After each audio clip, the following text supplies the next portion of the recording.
안녕하세요. 오늘 딥다이브 함께 파헤쳐볼 자료는 바로 1871년 영해동학혁명 심층 분석 보고서입니다. 아마 1894년 동학농민혁명은 많이 들어보셨을 텐데요. 그쵸?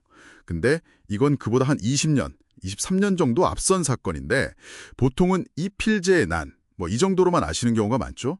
하지만 이 자료는요. 1871년 영해에서 있었던 이 일이 단순한 밀란이 아니다. 이건 한국 근대사, 특히 우리 민주주의 역사에서 굉장히 중요한 의미가 있다. 이렇게 주장을 합니다. 그래서 이번 딥다이브의 미션은 이 자료를 통해서 이 1871년 영해동학혁명이 어떻게 새롭게 평가받고 있는지 그 흥미로운 과정을 여러분과 함께 살펴보는 겁니다. 자, 바로 시작해볼까요? 네, 좋습니다. 이 사건 배경을 좀 보면요. 역시 동학 창시자 최재우가 처형된 그 사건이 있어요. 그 후에 이제 스승의 가르침을 따르던 사람들, 그리고 당시 사회 모순에 대한 어떤 민중들의 분노, 이런 것들이 좀 결합된 거죠. 특히 그 교조 신원 운동이라고 하죠. 억울하게 돌아가신 스승의 명예를 회복해야 한다. 이 움직임이 아주 중요한 배경이 됐습니다. 교조 신원 운동. 네네. 그럼 그 혁명의 중심에는 역시 이필제라는 인물이 있었던 거군요. 자료 보면 무과 출신이라고 나오던데 최재우 사후에 동학에 들어가서 봉기를 계획했다고요? 1871년 음력 3월 10일 교조신원 그리고 탐관오리 척결 이걸 외치면서 한 500명 그 정도 인원과 함께 영해부성을 딱 점령합니다. 와, 이거 정말 대담한데요? 네, 그쵸. 근데 여기서 자료가 진짜 흥미롭게 보는 지점은 그들이 뭘 했냐는 거예요.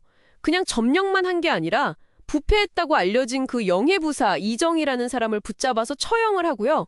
그리고 또 관아 창고에 있던 공금 한 150냥 정도 됐다고 하는데 이걸 가난한 주민들한테 나눠줬다는 기록이 나와요. 와, 부사 처형에다가 관아 돈까지 나눠줬다고요? 진짜요? 그럼 그냥 성을 점령한 사건이 아니네요. 바로 그 지점입니다. 자료는 이걸 단순한 폭동이나 점거가 아니라 뭐라고 할까 민주주의의 어떤 맹아, 씨앗 이런 걸로 보는 거예요.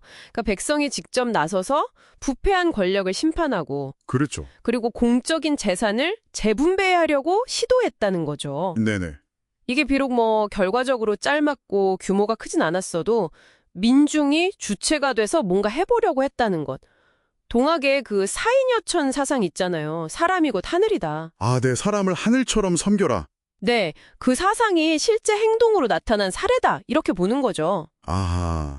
근데 결국에는 이 혁명이 오래가지는 못했잖아요. 이필제도 결국 잡혀서 그 능지처참이라는 아주 끔찍한 형벌을 받고 가족들까지 다 화를 입었다고 하던데요. 맞습니다. 안타깝게도 그렇게 됐죠. 그리고 당시 동학의 이대 교주였던 최시영 선생은 사실 이런 직접적인 무력 봉기에는 좀 유보적인 입장이었어요. 직접 가담하진 않았죠. 그랬군요. 네, 하지만 그분의 사상적 영향력, 특히 인내천 사상, 사람이 곧 하늘이다. 이 가르침은 분명히 봉기의 정신적 바탕이 됐다고 봐야겠죠. 그래서 중요한 건 이 사건을 어떻게 평가할 거냐 이건데 자료는 아주 강하게 이야기합니다. 1871년 영해 동학혁명이 1894년 그 대규모 동학농민혁명의 선구자 역할을 했다. 그리고 도화선이 되었다고요. 선구자, 도화선. 와, 이 표현만으로도 의미가 상당히 큰데요. 근데 자료는 여기서 한 발 더 나가네요. 백성이 역사의 주체로 나선 대한민국 민주주의의 출발점이다. 심지어는 최초의 성공한 민주혁명이다. 이런 평가까지 제시해요. 이야, 실패한 난이 아니라 민주주의의 출발점이라니. 이건 정말 파격적인 재해석인데요. 역사에 미친 영향, 이걸 굉장히 강조하는 겁니다. 그리고 이 저항의 정신이 나중에 같은 영해 지역 출신인 신돌석 의병장 아시죠? 그분의 항일투쟁이나 또 영해 3.18 만세운동 같은 그 지역의 저항 역사로 쭉 이어졌다는 점도 같이 연결해서 설명하고 있어요. 그러니까 단순히 그 사건 하나만 보는 게 아니라 그 지역의 어떤 저항 정신이라는 큰 맥락 속에서 다시 조명하는 거군요. 정확합니다. 네. 그래서 이 자료는 이 사건의 가치를 제대로 알려야 한다면서 네 가지 핵심 가치를 딱 제시해요.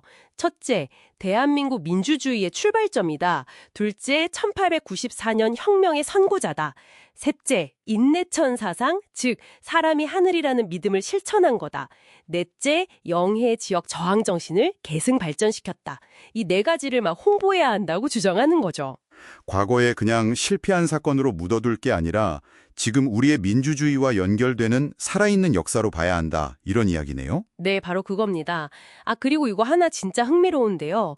이 필제가 마지막까지 썼다고 전해지는 이름이 진명숙인데 이게 1894년 동학농민혁명 지도자 전봉준 장군, 그분의 자가 명숙이잖아요. 이게 같다는 점, 뭐 우연일 수도 있겠지만 뭔가 좀 상징적인 연결고리처럼 느껴지기도 하네요. 네, 그런 디테일들이 또 상상력을 자극하죠. 아무튼 1871년 영해 동학혁명은 비록 짧게 끝나고 좌절됐지만 그 안에 담긴 민중들의 열망, 그리고 그 행동들은 단순한 반란, 그 이상의 의미를 지닌다는 겁니다. 민중 스스로 역사의 주체가 되려고 했던 아주 중요한 시도였다는 점을 이 자료는 계속 강조하고 있습니다. 네, 오늘 딥다이브를 통해서 여러분도 아마 이 필제의 난 정도로만 기억하셨을 수 있는 이 사건 이면에 사실은 민주주의를 향한 어떤 선구적인 몸짓과 그 의미가 숨어 있었다는 점을 새롭게 발견하셨기를 바랍니다. 자, 그럼 여기서 마지막으로 여러분께 질문 하나 던져볼게요. 역사는 종종 승자의 기록이라고 하잖아요. 그렇다면 우리가 그동안 실패였다 이렇게 규정하고 별로 주목하지 않았던 수많은 다른 역사적 사건들 속에는 또 어떤 재평가될 만한 가치들이 숨어 있을까요? 한 번쯤 곱씹어 보시면 좋겠습니다.